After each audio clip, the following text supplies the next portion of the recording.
Hi, I'm Chad with Move For a Guitar.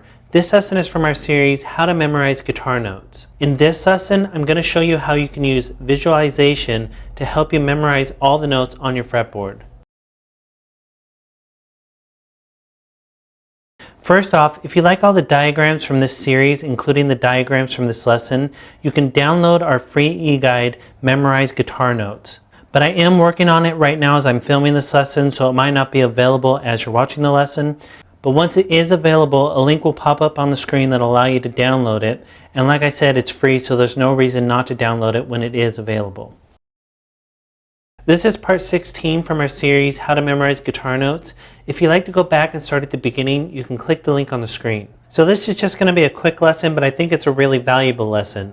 And I'm going to explain how you can visualize where all the notes on your fretboard are without needing to have a guitar in your hands. So this is something that you can do whether you're sitting with a guitar or not. So you could do it anytime that you can just stop and think and visualize in your mind. You can do this exercise, and not only is it something that you can do without a guitar, but it's something that really checks how accurate you are with finding all the notes on your fretboard and really helps you memorize them. So what you would do is just start with one note and just picture the fretboard in your mind. So instead of looking at a chart, instead of looking at your fretboard when you're holding a guitar, just visualize the fretboard in your mind. What it actually looks like, where the fret markers are, and so on.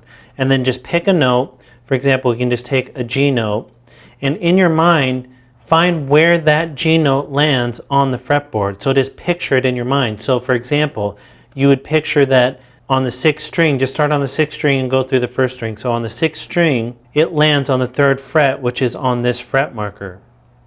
And then you go to the next string, the 5th string, and you would visualize that it lands on the 10th fret. And it's after this fret marker, which is the last one before the double fret marker. Then go to the next string, you'd visualize that it landed on this fret marker, which is the 5th fret, and so on. Then you just visualize where all the G notes land. First, you can just keep it simpler and do it from the open string through the 12th fret, not worry about above the 12th fret for a second, and just go through one string at a time, visualize where these notes are. Then you can check your accuracy by checking a diagram that shows all the notes on the fretboard. But the point is really just to do this in your mind. This is really going to open up doors for you and help you not only memorize where the notes are, but make sure that you don't know them just by muscle memory or by looking at your fretboard. If you can do it in your mind, you really have it locked down. And this will open up a lot of doors down the road for not having to look at your fretboard as you play and much more. So once you visualize from the open strings to the 12th fret, through the 12th fret, then you can just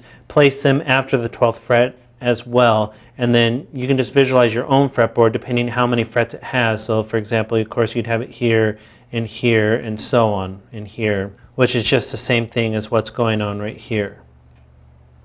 And then once you've done that, once you can get pretty good at that, you can take a blank diagram of a fretboard, and there are blank diagrams in the e-guide that you can print out, and just go through and without looking at your fretboard or a diagram, fill out where you think all the notes land. So for example, if this is where you thought all the notes land, you would write those in. Just write them as G, G, or whatever, however you want to write them. And once you've done that, once you filled out the diagram with the G notes or whatever note you start on, check it to the diagram that shows all the notes up and down the fretboard. There's plenty of those in the e-guide. And that'll really check your accuracy to make sure that you're visualizing it correctly. And this may be really hard for you at first. It may not be, but there's a good chance that it will be. So just take it really slowly, and if you just have to start with one string and do that over and over until eventually you can do all the strings, that's fine.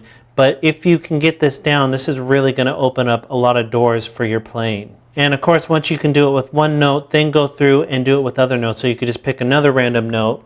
Don't pick a note that's right next to G. So maybe you pick, for example, a C note, and then you visualize where all those land. Once you've done that, take out the diagram that has all the G's written on it and fill in all the C's.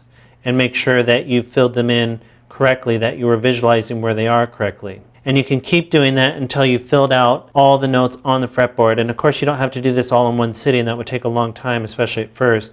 So maybe you do it over multiple days or whatever. But this, like I said, will really help you memorize the notes up and down the fretboard and help you with much more down the road. So that's how you can use visualization to memorize the notes up and down the fretboard. Go ahead and move on to the next lesson where I'm going to show you how to memorize notes using intervals.